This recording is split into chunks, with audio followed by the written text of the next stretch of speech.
Welcome to this Monday edition of the Chiefs. With us right now are Ana Marie Pamintuan of the Philippine Star, Lucy Cruz Valdez, the head of News 5, and down there is Robbie Alampay of One News from the TV5 newsroom in Reliance, Mandaluyong. Good evening. Hello. Good evening and Good evening. Happy weekday. happy weekday. Naunaan ako dun. Wait, Hinihintay ko. Ami was saying kanina that we expect something tonight. Is that correct?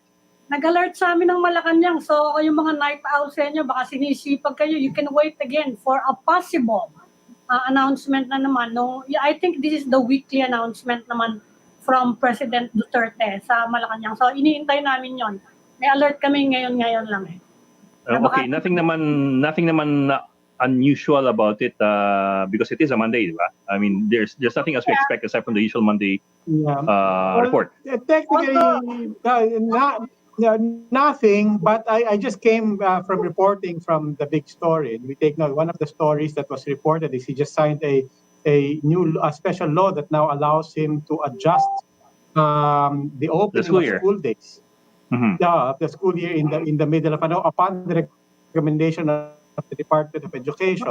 I don't know, hindi natin pinangungunahan. I'm not saying that's but that was a significant news, I think, because obviously in the past days yan yung tanong ng mga tao, ready na ba talaga tayong magbukas?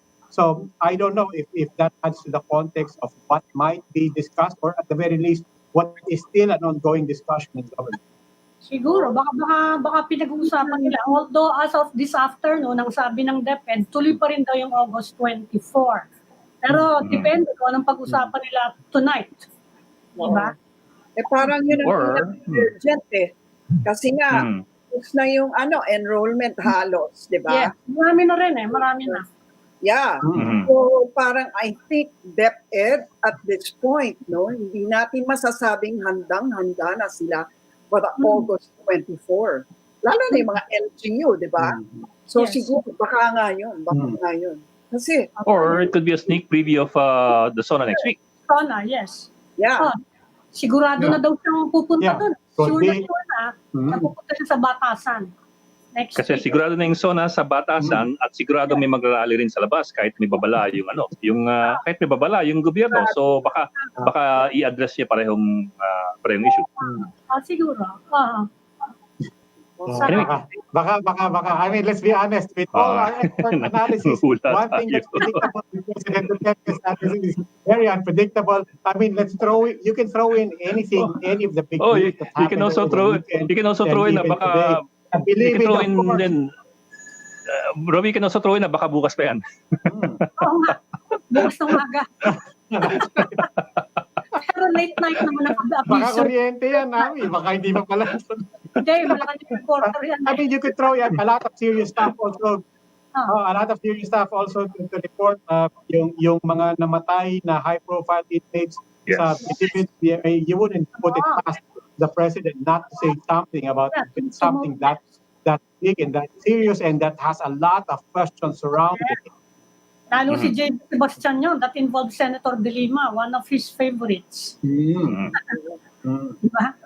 Pero we have a full night tonight, so we might as well start the ball rolling na. Kasi we have at least 3 sets of guests for tonight. Okay, we'll start off with Mr. John Villanueva, the president of the ABS-CBN Rank and File Employees Union, and Mr. Raul de Asis, the president of the ABS-CBN Supervisory Employees Union. Gentlemen, maraming salamat po and thank you for joining us ito sa The Chiefs. Good evening. Magandang gabi po. Magandang gabi po sa inyo. Magandang gabi po. Opo. Kung okay lang po sa inyo, unahin ko na po yung tanong na kamusta ho kayo ngayon kasi in the last few days nababalitaan namin na nagbabawas na talaga ang ABS-CBN. Actually, hindi lang this week pati beginning last month pa ata nagsisimula na sila magbawas. Kamusta na ho po ngayon ang ABS-CBN employees? Ilan na ho ba yung if I may use the word retrench? Tama po, sir. Sino gusto mauna? Sir, rank and file muna po, tapos let's go to the supervisors. Sa amin po, wala pa po kaming eksaktong bilang o porsyento ng mga natatanggal. Pero sa mga nababalita namin na for example, yung ABS-CBN Regional, totally dissolved po yung regional. Yung sports, ganun din po. Tapos yung CCM namin, Creatives yun, di ba? less than 10% pa po, yung creative management. Less than 10% po yung na natira.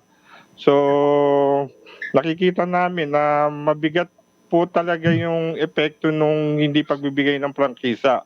Dahil halos lahat po ng departamento ay nakadepende po dun sa frequency.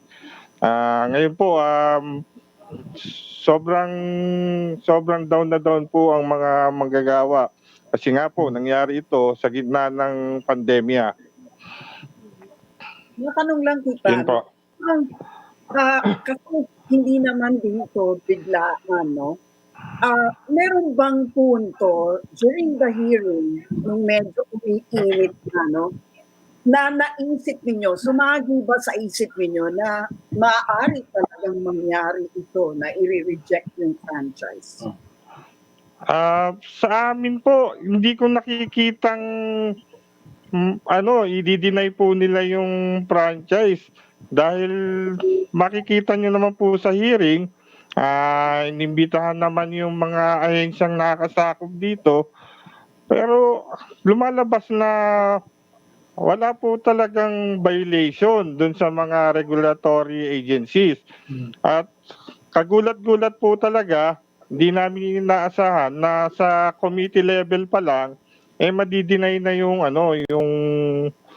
prangkisa, kaya sobrang natatakot po kami ngayon sa kahinatnan namin mga manggagawa ngayon. So wala kayo, Raul, wala ba kayong kahit papano anumang paghahanda, whether psychological, emotional, and of course, financial, no? Hindi nyo ba kinausap yung management, halimbawa, ng anong pwedeng mangyari sa inyo pag hindi nabili ng pang-isa? Were there preparations to that effect? Actually, Ma'am Lucy, within the level ng supervisor pa lang talagang yung umpisa pa lang ng hearing talagang meron na kami, ina-assist namin ng mga officers and the members, through Zoom kami, ina-assist namin yan every hearing. So habang tumatagal yung hearing, parang nag-iiba yung tanungan, yung sagot ng EBS talagang tama naman. Lahat ng mga sangay ng gobyerno na nagpapatupad ng implementation ng batas, tama din naman. Kaya lang, yun nga, medyo masakit kasi parang nagiging personal yung atake sa kumpanya. Parang nakatuon lang sila kay Boss Gabi Lopez. Parang hindi tiningnan yung buong EBS. Ano yung nilalaman ng EBS? Sino yung maapektuhan nitong mga empleyado nito? Yeah, Mr. Nakatingin lang sila. Yes, sir. Mr. Diaz, if you don't mind, no? I mean, over the weekend, kumalat yung video na nag-uusap sila Congressman Defensor, Marcoleta, Remulla. And today I saw House Speaker Alan Cayetano echoing some of the points there. But specifically, yung pino-float ngayon ng ibang congressman na bakit hindi nga lang ABS-CBN employees magtatakbo? And you're hearing these suggestions and this floated idea na baka pa namin niya kung empleyado ang magpapatakbo niyan. How does that suggestion come off to you? How is that being received by the employees of ABS-CBN? Sa bilang union president, no, ina-assist namin yung kanilang Zoom meeting with the group. Nakakatawa. Kung tawagin parang nakakatawa, parang binobola lang nila yung taong bayan. Pero meron silang personal intention eh. Hindi naman, ginagamit lang nila yung empleyado na bakit hindi na lang sila magpatakbo. Common sense eh. Walang kakayahan ang dalawang union magpatakbo sa isang malaking broadcasting. Hindi siya biro. Pero ewan ko lang, siguro na naginip tong mga congressman, paggising ito'y naisip, akala nila okay, tatanggapin ng tao, which is mali. Ewan ko kung saan nanggagaling yung idea nila. Kasi yung journalist, Well, in fact, cameraman, parang ano naman siya, no? In agreement siya, it seems, no? Na sa mga suggestions. Anong reaction niyo doon? Actually, ma'am, ano siya nagpapagamit siya doon sa mga congressman. Actually, ginagamit lang siyang instrumento. Pero, in reality, hindi naman talaga yan yung purpose eh. Wala, ano lang siya, puppet lang siya dyan. Akala niya okay siya dyan. Naku po, wala siyang paglalagyan. Pero ito nga po, Mr. Sabi nga nung ibang congressman, nagbabalak sila na baka raw pag-aralan kung meron pang madadagdag na sanctions sa network ninyo. Anong implications nun ngayon sa mga empleyado? They are going to look for other violations daw. At baka Yes, ma'am. madadagdag na sanction. Anong implication nun ngayon sa future ng mga empleyado ng ABS-CBN? Kung totoo man yan, sobrang bigat kasi parang iba na yung laban nito eh. Masyadong personal yung atake. Actually, lahat silang itong mga congressman na naka-Zoom, may mga kanya-kanya silang assignment kung ano yung trabaho nitong isa. Ito yung specialty niya, mag-focus siya lang dito, ito naman isa. Talagang plinano nila kung paano nila atakehin ng Lopezes. Pero nakahanda naman ng kumpanya para sagutin lahat ng mga paratang nila. Pero Raul, Jonathan, sa panig naman ng mga congressmen, sinasabi nila na ginagamit, itong sinasabi nila na ginagamit ng kumpanya yung mga empleyado na panangga para ma-approve daw yung franchise. Ito yung politik na sinasabi ng mga congressman na yung 11,000 workers daw, dapat ang kanilang sisihin daw kung sakali should be the network itself and not the congressman. Actually, Sir Ed, sobrang napaka ng kumpanya, kahit nga lang ito may mga sinasuggest kami mga rally ganito, movement, as much as possible sabi nila wag na nyo nang itutuloy yan kasi maapektuhan yung kumpanya. Ganon sila katakot sa batas, kaingat. Kahit nga itong Sabado meron kaming ginawa ni Press John ng tarpaulin lang na laban kapamilya, tapos 4 na heart lang na parang RGB lang siya. Pinatanggal ng management yon para sabihin, baka mamaya sabihin nila management initiative yung mga tarpaulin na yan. Ganun sila kaingat, sobra sila nag-iingat ang kumpanya. Mr. De Asis, you're both heading unions, you're both officers of a union. Tanong ko lang po, balikan ko lang yung suggestion ng mga congressman. Is there any concern that this might weaken the unity of the union and your members, or are you confident na solid kung ano man ang pananaw nyo sa anong mga gagawin ng mga empleyado moving forward? Ako po. Ayan, go ahead. Sige, President. Sa akin, maganda yung pinopropose nila in the long run. Pero para sa akin, sa ngayon, nahirap yun. In terms of unity, sa tingin ko, nagkakaisa yung mga empleyado ng ABS-CBN na hindi kami naniniwala doon sa pinopropose nila. Una, kung talaga pong concern sila sa manggagawa, sana po nung hearing lumabas na po yung proposal na yan. Katunayan nga po, nung hearing na yon, nilapitan pa namin si Congressman Mike Defensor na meron kaming sinusulong na provision na pro-workers franchise na pwedeng idagdag sana sa provision kung mabibigyan ng prangkisa. Kaso, ang ginawa nila, sinitil na po nila yung pag-asa namin na magpagtrabaho o maproteksyonan yung mga trabaho namin. Sir, linawin ko lang po. I mean, what exactly was your proposal? Sinabi niyo po, linapitan niyo si Congressman Defensor. I mean, if you give, ano po exactly yung pinopropose niyo nun? Yun po, yung pro-workers franchise na magbibigay protection sa mga manggagawa karapatang makapag-union, karapatang magkaroon ng CBA, karapatang magkaroon ng seats sa board.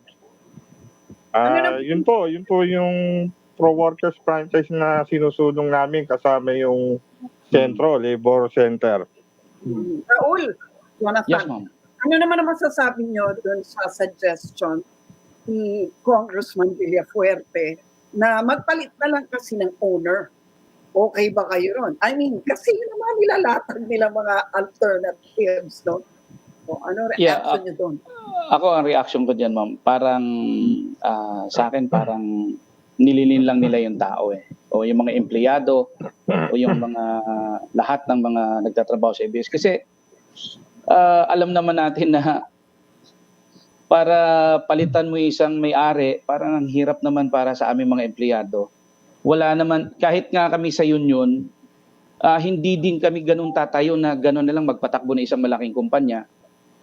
Ako, sa akin lang sana wag personal yung kanilang atake sa Lopezes kasi hindi naman sila hindi naman sila pinapakialaman. Pero yun nga, mali yung mga suggestion, ma'am. Hindi po kami sang-ayon sa ganung suggestion po. Ako naman po, makasagot lang, Ma'am Lucy, no? Sa amin naman, sa Rank and File Union, kami, hindi na namin siguro gugustuhin na magkaroon ng bagong management. Kasi kontento na o masaya na po kami sa pamamalakad ngayon ng mga Lopezes. Maganda naman po yung benepisyong binibigay sa amin at alam namin inalagaan kami.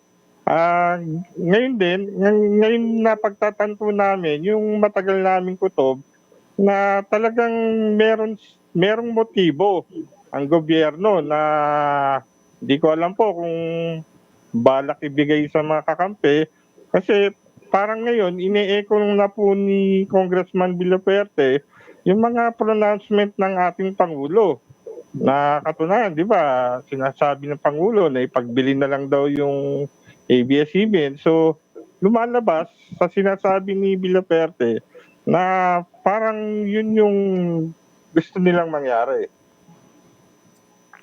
Okay.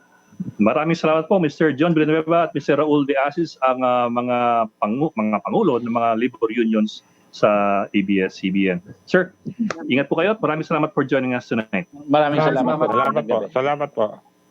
Thank you po. Okay, stay right there. The Chiefs will be right back.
Welcome back. The Chiefs. Now joining us is Cavite 7th District Representative Jesus Crispin Remulla. Congressman Boying, welcome to the Chiefs.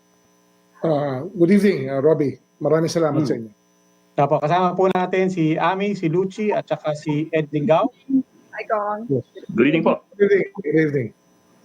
Congressman, I'll start with this and I'll let you give a message. I don't know if you caught the first segment of our show, but we were talking to the leaders of the employees unions of ABS-CBN. Of course, you were there. Everybody saw your stance on the non-renewal of the franchise. to start off, may message po ba kayo sa mga ng ating mga kinatawan ng mga empleyado ng ABS-CBN? May gusto po kayong ipaabot sa kanila? Well, siguro napakahirap sa lahat, especially sa mga head ng union na maging objective talaga tungkol sa mga naging discussions during the franchise hearing. And many of the things that they were saying was part of the propaganda of ABS-CBN during the franchise hearing. And I can rebut each and every one of them, given a chance. Kasi grabe talaga sila sa mental conditioning, sa mind conditioning ng mga tao. You know, a lie repeated so often seems to be the truth already. But I can rebut each and every one of them, given the chance. Okay. Well, one of the things that they said is they said they're very skeptical of what was discussed in that video and this whole floating of let the employees run ABS-CBN. And specifically, they said, kung talagang may pakialam sila sa amin, talagang if they really had sympathy, sinabi nila, we proposed a pro-workers franchise arrangement and they were saying, and now the same ones who voted to close to take back the franchise, saying that they care for the employees. Is this true? Do you know anything about the workers? What they said for pro-workers. The idea of workers owning an enterprise is not new to us. It is a worldwide phenomenon that many companies have tended to accept in the past in other countries, and that could still be done for ABS-CBN. Well, that's of course moving forward, given the chance. Ang problema, syempre, we don't know how things will still pan out because things are still unraveling up to now. Congressman, totoo ba yung mga report that the House is not yet done with ABS-CBN and meron pang mga hanapin that could merit sanctions from... Well, we have to let the law pan out, sinasabi ko nga kanina. Like let's say the dummy relationship with Ankara was something that is something that is completely unacceptable to somebody like me. Kasi it was a very simple thing for ABS-CBN to go to Congress and say we are adjusting our way of doing business because we need another frequency, another channel. That's why we are in the process of purchasing a subsidiary. So that we're asking for the permission of Congress, but they never did that for 25 years. Yes. They controlled Ankara, they blocked time for 21 hours a day for 25 years. You call that block time? Come on. Sino ba niloloko natin lahat dito? So, magkakaroon pa rin ng investigation, Congressman? Magkakaroon pa rin ng investigation? Is that what you're Yes, saying? I think that we owe it to the people to have a conclusion to Yes. this episode. Huwag naman na mabibitin lang dito na sasabihin, nakuha na yung gusto, tapos na. Hindi, we have to let everything conclude properly. Kaya yan na lang pinag-uusapan namin ng isang araw. Kagaya niyan, yung tax payments ng ABS-CBN, hindi pa naman kompleto yung investigasyon dyan because they even owe Quezon City taxes. They've never allowed anybody to look at the equipment of ABS-CBN. And they have not paid taxes on this equipment as real property taxes. Isa lang yan sa maraming issues against ABS-CBN. Pero sir, are you going further? Are you going after the Lopezes themselves? Because I think that was part of the discussion just before the vote came to pass, that there are other assets of the Lopezes that also may be investigated. That is not the aim of our discussion. It's really piercing the veil of corporate fiction in this case. Because it's a very, very intricate web of legal layering that they did to be able to hide so many things. And we just had to pierce through them to be able to see what they did, how they did. For example, Big Dipper as a subsidiary being put into PESA with 164 workers being paid 2.6 billion a year. I think that obviously, if Channel 5 was the one with the intellectual property to digitize it, you will just need a hard drive, a program, an operating system, and another hard drive to be able to digitize what is an analog copy. Hindi naman ganun komplikado, but to go to PESA to do that, it's ridiculous. Ano na eh, parang sobrang na yung panloloko sa taong bayan. Ano ba to? Ganito ba? You'd rather pay your lawyers than pay the Filipino people? Wala na ba tayong pagmamahal sa bayan? Ganito na lang ba tayo? Congressman, ang mayak-mayang inaakusa sa inyo ay ang motibo ninyo, no? Andiyan na yung sinasabi na, ay, ano na yan, done deal na yan, eh, nung sinabi ni President Duterte na sara na kayo.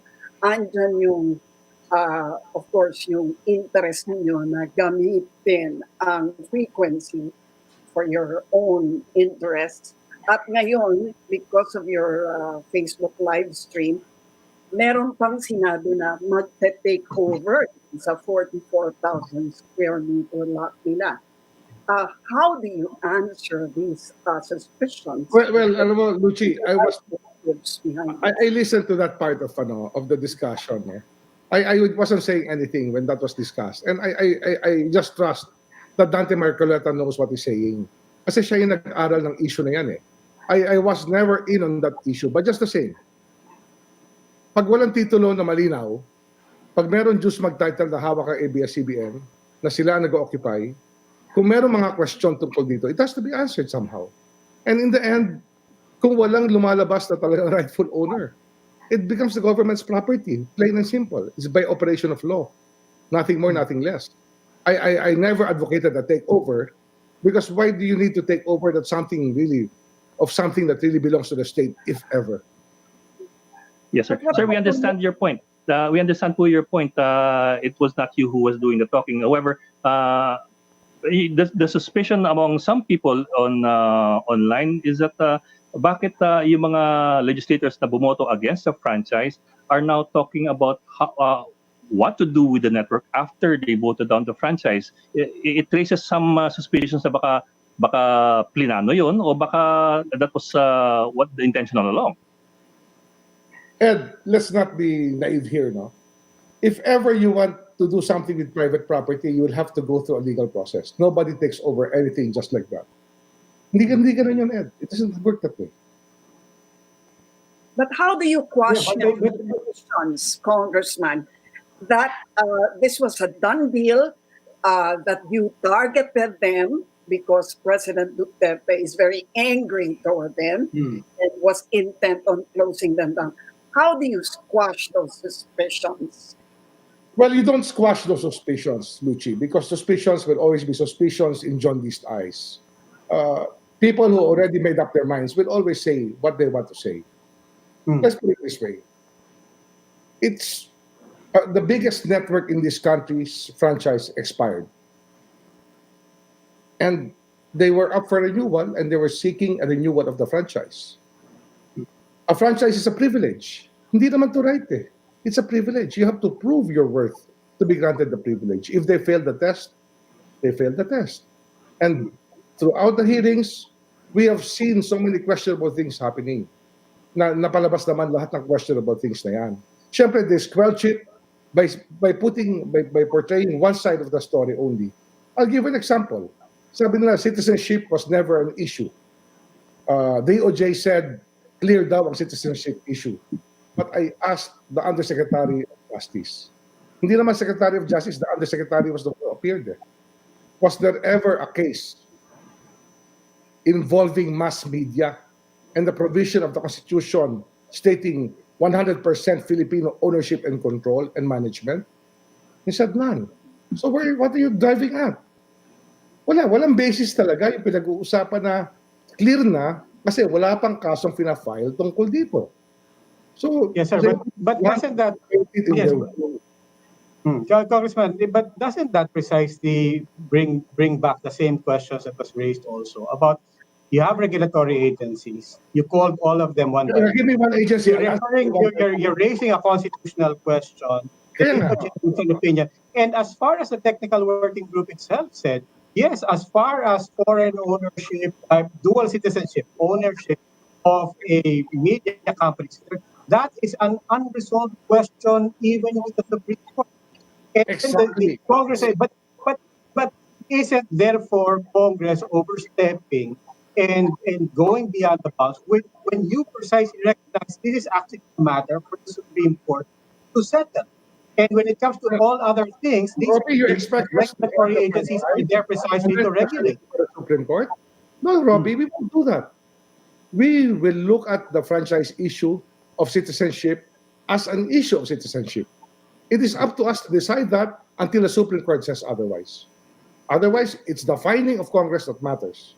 And we have seen that the PDRs give a modicum of control to the PDR holders.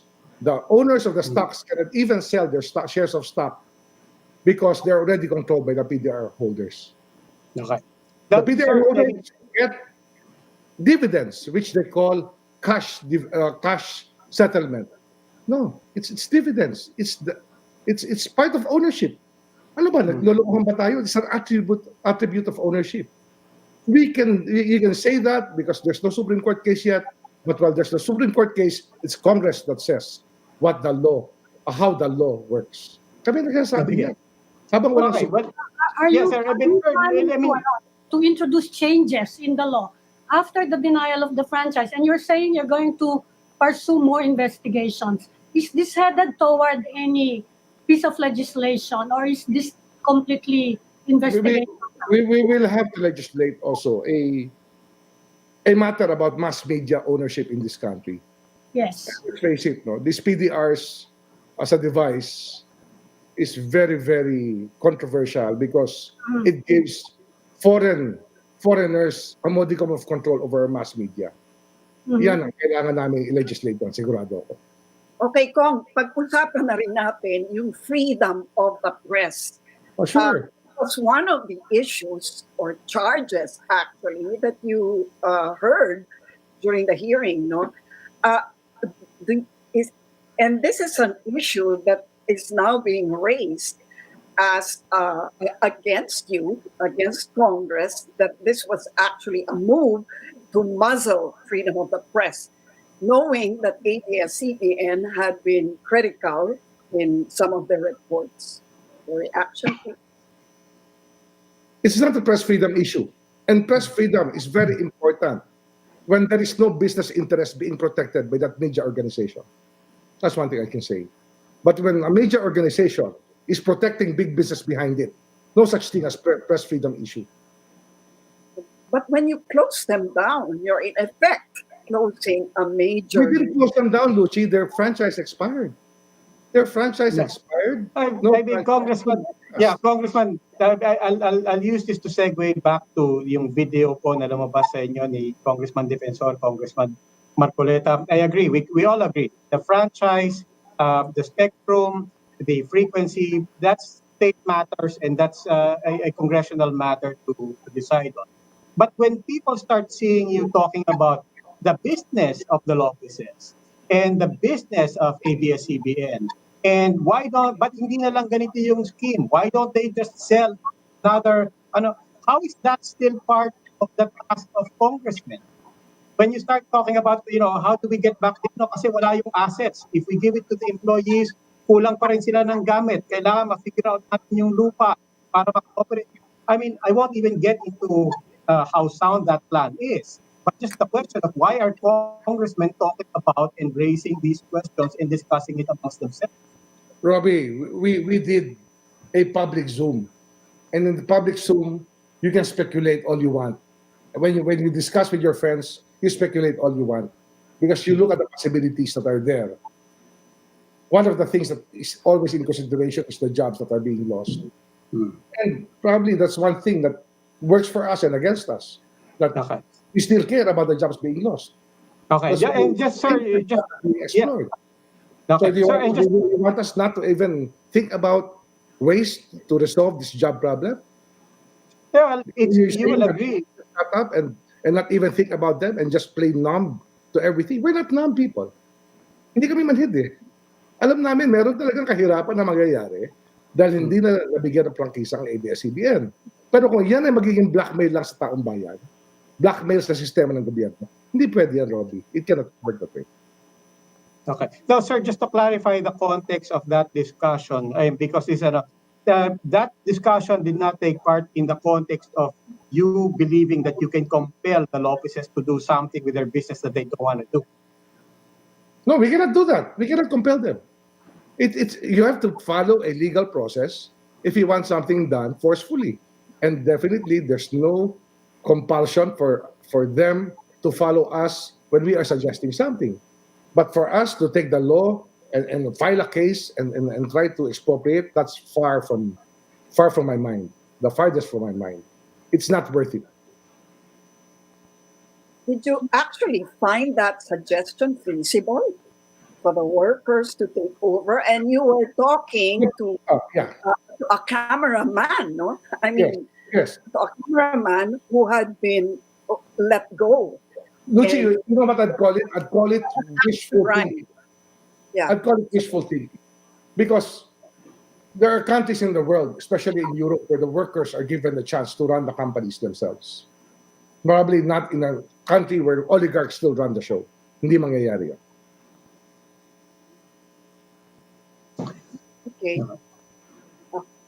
Sir, you in the last, I think it was in the last day of the hearings, there was a lot of discussion of the oligarchy. No, Yes. not the last day of the hearing. I think it was the voting day itself.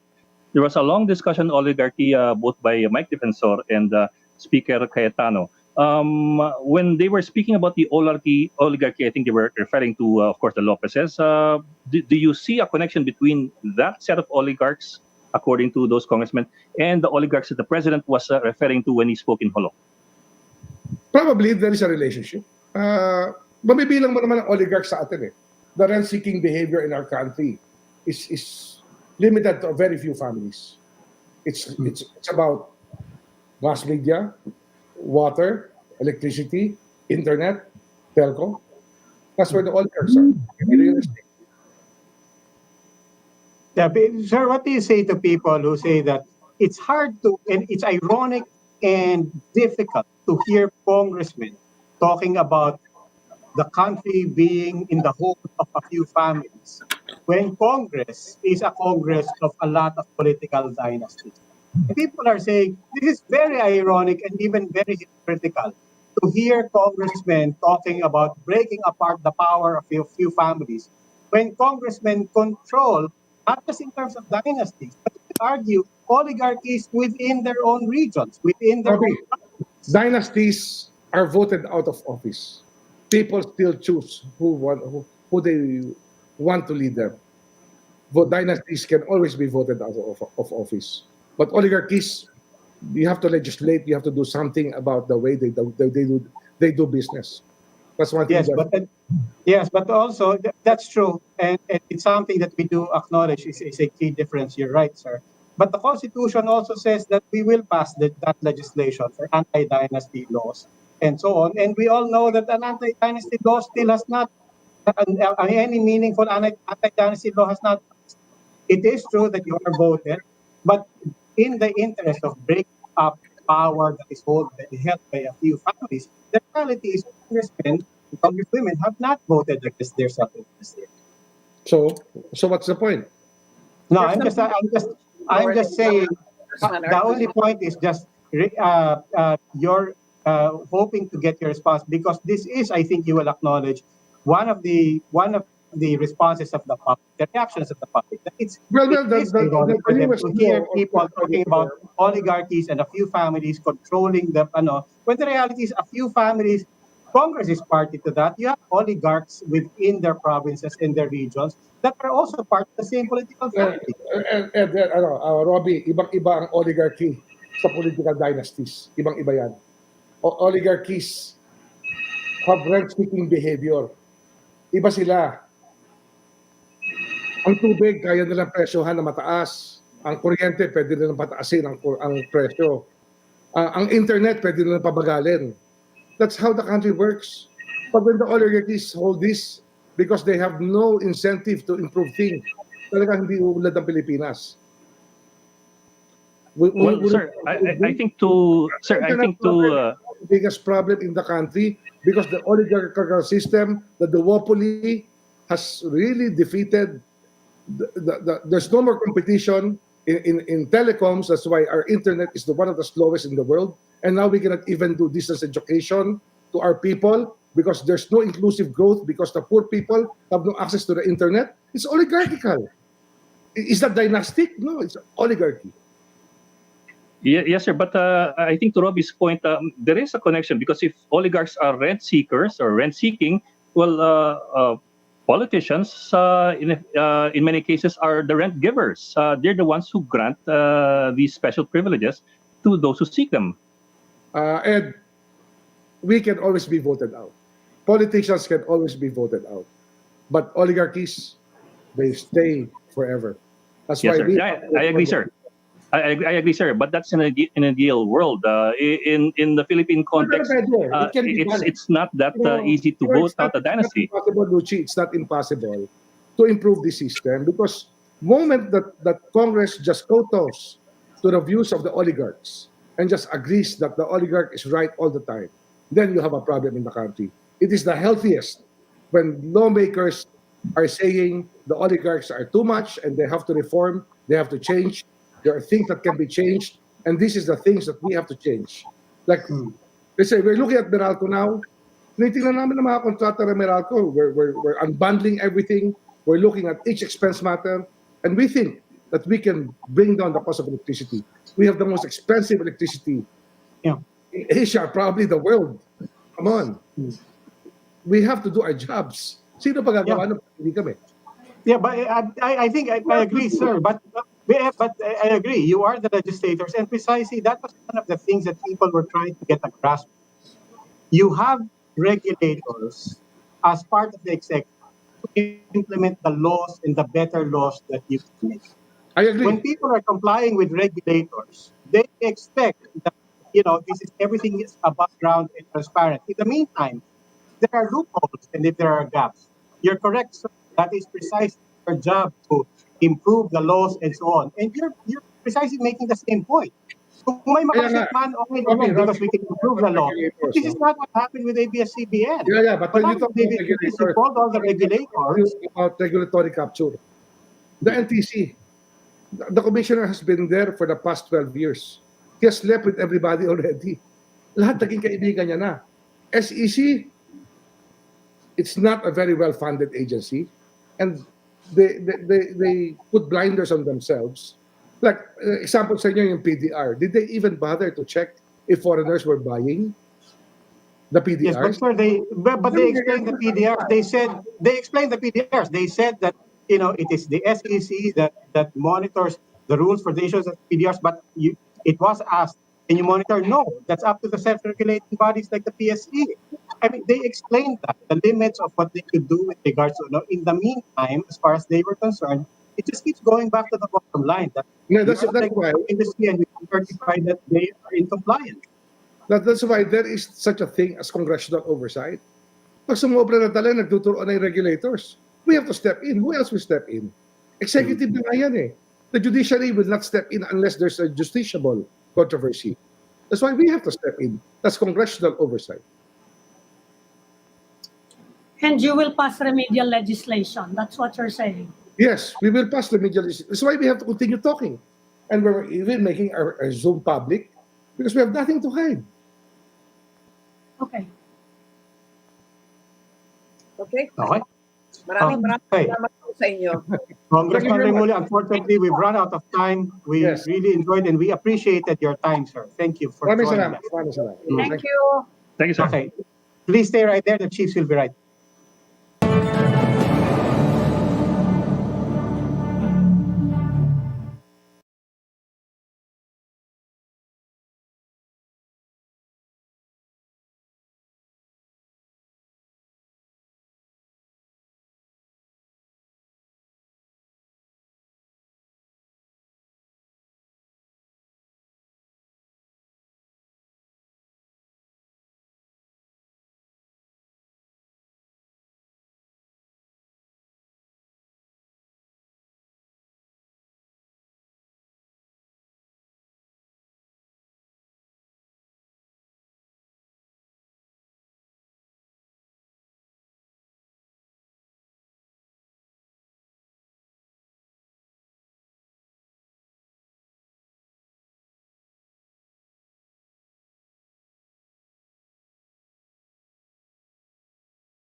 Welcome back to the Chiefs. We are now in the final stage of our conversation. And now we'd like to welcome our next guest, Father Jerome Secillano of the Catholic Bishops' Conference of the Philippines. Good evening po, Father. Welcome again to the Chiefs. Good evening, Ami. Good evening, Roby. Good Good evening, evening, Father. Ed. Good evening, Lucy. Good Yes. evening, Father. Okay, we have been discussing the ABS-CBN issue, and we know the CBCP issued a statement supporting the network, pero hindi po yata yun na naka-attract ng atensyon ng government. Your statement on the Anti-Terrorism Act elicited a response from the Chief Presidential Legal Counsel, and he was mentioning the separation of church and state. Ano po yung it's not the first time that this issue has been brought against the CBCP, of course, even through previous presidents. Nabanggit na rin yan. Ano po yung sagot ninyo kay Mr. Panelo?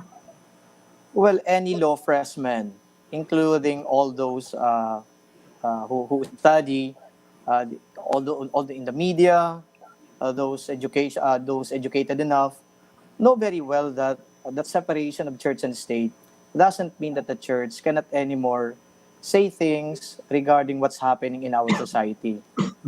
Well, I am not a lawyer, but I think Attorney Panelo also knows this, that in the Constitution, when it speaks of the separation of church and state, it only means that the state cannot actually found a state religion, and then government funds or public funds cannot be used to fund or to support the religion of the state.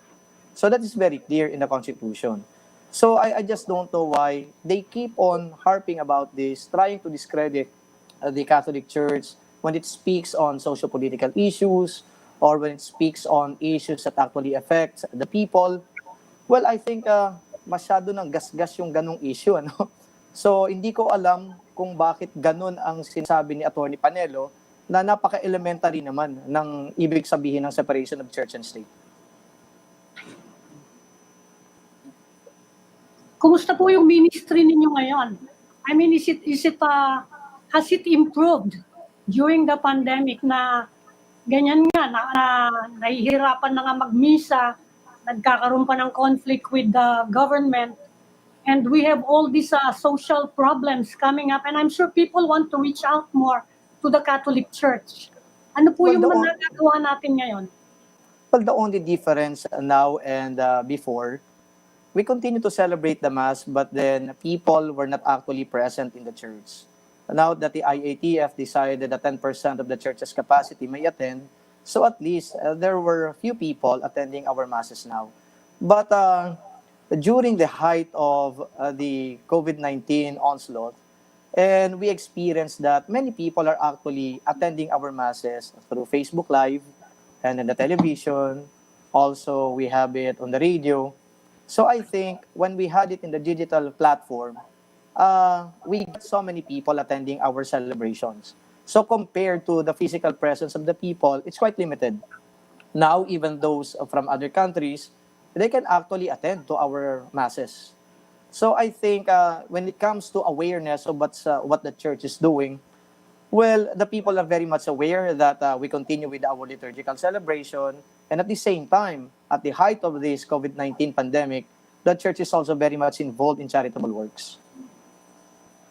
Have you received more calls for help from the people related to, let's say, human rights concerns in the implementation of quarantine, and now with the Anti-Terrorism Act, are more people going to you about their concerns? Well, number one, when it comes to the quarantine protocols, of course, we understand that our movements are actually limited.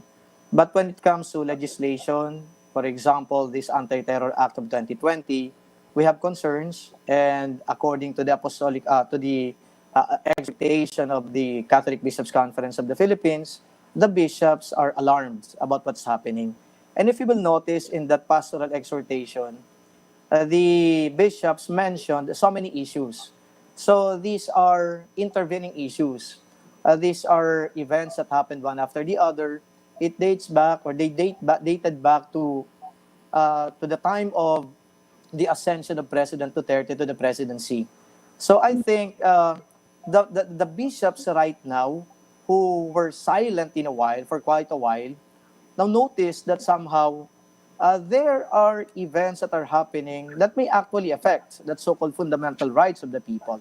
And so, sensing all this, the bishops decided to say something and be a father or a mother to her faithful, so that the faithful may also be informed about what's happening, and at the same time call on the faithful to pray for our political leaders, government leaders, as well as the leaders of the church, that according to the exhortation, we may be guided by the Holy Spirit so that we may always do what is for the common good.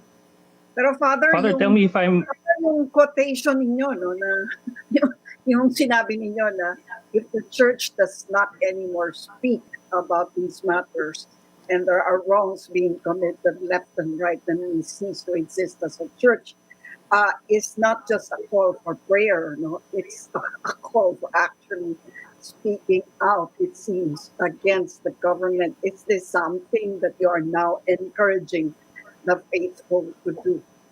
No, number one, we're not encouraging faithful to go to the streets. We are merely encouraging the faithful to be knowledgeable about what's happening. And also, implied into that particular exhortation, that we continue our process of discernment.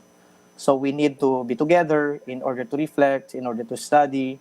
And then what can we do as a church? What can we do as believers? What can we do to help our brothers and sisters, especially those who may have less in life? So it's informing the people about what's happening, and at the same time, it's a call for prayer. But then there are no specifics. Meaning to say specifics that we are not calling them to go to the streets. We're not calling them to go against the government. In fact, when we actually expressed all those issues, informing the people about them, these are just to inform. This is just rather to inform the public about it, but never to go against the government. But also asking the government to listen to us, because not all of us have the monopoly of ideas. Not all of us have the monopoly of good intentions. But I think the government should actually listen to some other sectors, because perhaps other sectors can also contribute. So that's Yeah, the intention of the apostolic, the exhortation. Father, yung concerns over the anti-terror bill, is it just a matter of seeing what might be misconstrued or misapplied or abused for other sectors, or does it also come from a sense of history of how even the church, even religious people, can be tagged as enemies of the state, can be tagged as terrorists? Number one, we have to admit that the formulation itself of the law is quite flawed, and it's vague in a sense. So many other experts have already said that. And so, saying all this, uh, looking also at the history of our country, and even if we don't look now on the distant past, but the recent events. So we have bishops who were hailed to court because of these allegations of inciting to sedition. And then we also have this network whose what do you call this one? It expired. It expired already. The franchise expired. And then we also have another personality connected with Rappler, was also held to court, was convicted. And then in 2018, I think, if I am not mistaken, or 2017, with Senator Laila de Lima. So these are events that we are looking at. Is it are they actually just coincidental, or is there actually a plan, a conscious plan to do all these things? And what is really the plan? So that was, I think, in the mind of the bishops. And so therefore, the word that they used in the exhortation is, we are alarmed at what's happening. So it's a combination of both. The formulation itself is quite flawed, it's vague, and at the same time, the history itself would tell us that we have to be vigilant. We don't want to keep our guards down, because we never know what's going to happen next. Father, please tell me if my memory is faithful. But parang this is one of the stronger statements, or stronger pastoral letters to be issued by the CBCP in recent months or years, if I recall correctly. Tama ho ba? It is a strong pastoral statement coming from the bishops. Well, actually, coming from me, it's not that strong.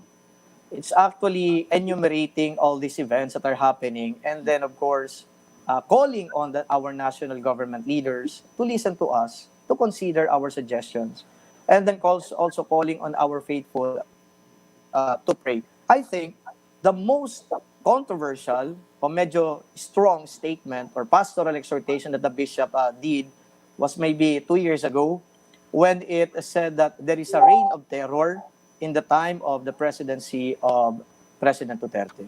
So I think mas matindi yun, ano? Kasi yun ang description, reign of terror. At talagang pinag-usapan naman talaga ng publiko yun. But how difficult was it for the bishops to come to a consensus with this pastoral letter? Kasi it is a conference nga po, di ba? I mean, a lot of people seem to forget that you don't really have one leader in the Philippine church. You have several leaders. So you're correct on that. It's a collegial body, and then they had all this, of course, a consensus that happened, consultations that they did, and I don't think it's going to be difficult for them, to write all these things because they actually happened.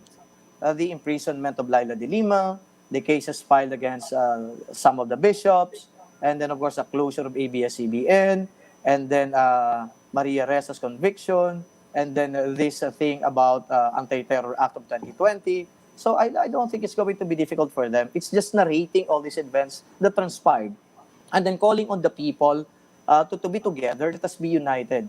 Actually, if we're going to be positive about the pastoral exhortation, it's kind of very fatherly or motherly in a sense that we have a church trying to call on her faithful to discern, to pray, to be together. Let us not be divided.